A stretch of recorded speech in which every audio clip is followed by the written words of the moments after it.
السلام علیکم دوستو، امید کرتی ہوں آپ سب خیریت سے ہوں گے اور ایمان کی بہترین حالت میں ہوں گے۔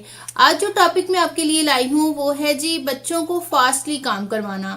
اکثر مدرس کو یہ کمپلین ہوتی ہے، ٹیچرز کو بھی کمپلین ہوتی ہے کہ فلاں جو بچہ ہے وہ بہت سلولی کام کرتا ہے، کلاس میں باقی اسٹوڈنٹ سے پیچھے رہ جاتا ہے اور ورک جو ہوتا ہے اس کا کافی رہ جاتا ہے، جس کی وجہ سے وہ اپنے ایگزامز میں زیادہ اچھی پرفارمنس نہیں دے سکتا۔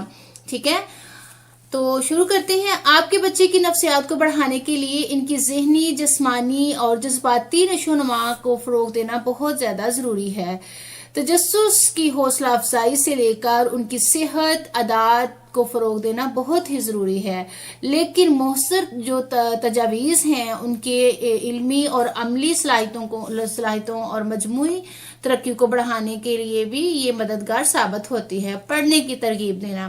اپنے بچے کو بچپن ہی سے ایسی چیزوں کی عادت ڈال دیں کہ انہیں پڑھنے کا شوق پیدا ہو جائے۔ بک ریڈنگ یا چھوٹی موٹی سٹوریز کو آپ خود اسے پڑھ کے سنائیں، جس سے وہ بچہ اس چیز کا عادی ہو جائے گا اور وہ ان چیزوں کو سیکھنا شروع ہو جائے گا۔ وہ مجموعی عملی نشو و نما کو بڑھانے کے لیے کتابوں سے محبت پیدا کرنا بہت ضروری ہے۔ زندگی سیکھنے کی عادات کو بچے میں پختہ بنائیں کہ زندگی میں جو سیکھنے کی عادات ہیں اس کے اندر پختہ ایک عادت ہو کہ وہ جس سے وہ سیکھتا چلا جائے۔ وہ یہ نہ کہے کہ اب میں نے پڑھ لیا اور میں نے کر لیا تو بس اب میں کچھ سیکھوں گا نہیں یا میں کچھ کروں گا نہیں۔ مسئلہ حل کرنے کی سرگرمیوں کو فروغ دینا، منطقی سوچ، تنقیدی استدلال اور فیصلہ سازی کی مہارتوں کو تفریحی اٹریکٹیو انداز میں فروغ دینے کے لیے دلکش پہیلیاں اور ان کی دماغی ایکسرسائز کروائیں۔ دلکش پہیلیاں اس کے دماغ کو متعارف کروائیں جس سے وہ کریٹیو سٹوریز بنائے، کریٹیویٹیز کرے، خود سے کچھ سوچے اور خود سے تخلیق کر کے کوئی بات آپ سے کرے۔ صحت مند غذا کو برقرار رکھیں۔ اپنے بچے کی غذائیت سے بھرپور غذا کا خاص خیال رکھیں، خاص طور پر گری دار میوے، پھل، پتوں والی سبزیاں اور اس طرح کی چیزیں کھلائیں۔ دماغی صحت، ارتکاز اور بہتر یادداشت کے لیے بہت ضروری ہیں۔ اس سے بچے کی یادداشت تیز ہوتی ہے اور اسے لرن کرنے میں بہت آسانی پیدا ہوتی ہے۔ معیاری نیند کو یقینی بنائیں۔ بچے کی مجموعی ذہنی اور جسمانی تندرستی کو یقینی بنانے کے لیے ان کی میموری، توجہ اور علمی افعال کو بڑھانے کے لیے ان کی مناسب نیند جو ہے اس کو زیادہ ترجیح دیں اور مناسب مناسب وقت تک انہیں نیند دیں۔ اپنے بچے کے فطری تجسس کو سوالات کے جوابات دے کر اور تلاش کی حوصلہ افزائی کر کے ان کے تخیل اور نئی چیزوں کو دریافت کرنے کی محبت جو ہے وہ اس میں اجاگر کریں۔ اس کے علاوہ سکرین کا جو وقت ہے، سکرین ٹائم جو ہے وہ بچوں کا شارٹ کریں۔ آف لائن سرگرمیوں کو فروغ دے کر سکرین کی ضرورت سے زیادہ استعمال کو کم کر لیں، جو تخلیقی صلاحیتیں ہیں، توجہ اور باہمی مہارتوں کو بڑھانے میں مدد دیتی ہے۔ جو بچے زیادہ سے زیادہ موبائل یوز کرتے ہیں وہ بچے بھی کافی زیادہ سست ہو جاتے ہیں، اور فزیکلی جو بچے کھیل کود نہیں کرتے وہ بالکل سست بچے ہوتے ہیں، وہ اٹریکٹیو ہو کے کسی کام کو نہیں دیکھتے اور اٹریکٹیولی وہ اپنے جو ان کی سوچ ہوتی ہے، جو تھنکنگ پاور ہوتی ہے وہ ان کی سلو ہو جاتی ہے۔ ہاں، اس میں ایک اور بھی نقصان یہ ہوتا ہے کہ آپ اپنے بچے کو ایک کام بار بار کہہ رہے ہیں تو وہ بہت جلد بھول جاتا ہے۔ ریزن یہ ہوتی ہے کہ اس بچے کا جو مائنڈ سیٹ ہوتا ہے نا، وہ بچہ صرف اس اسکرین کی جو چیزیں اس نے دیکھی ہوتی ہیں اس میں الجھا ہوا رہتا ہے اور وہ آپ کی بات کو اچھی طریقے سے سنتا نہیں ہے۔ اور بعض مدر کو یہ شکایت ہوتی ہے کہ شاید ہمارے بچے کو سننے میں پرابلم آتی ہے۔ بالکل بھی اسے سننے میں پرابلم نہیں آتی، بلکہ اسے سمجھنے میں پرابلم آتی ہے۔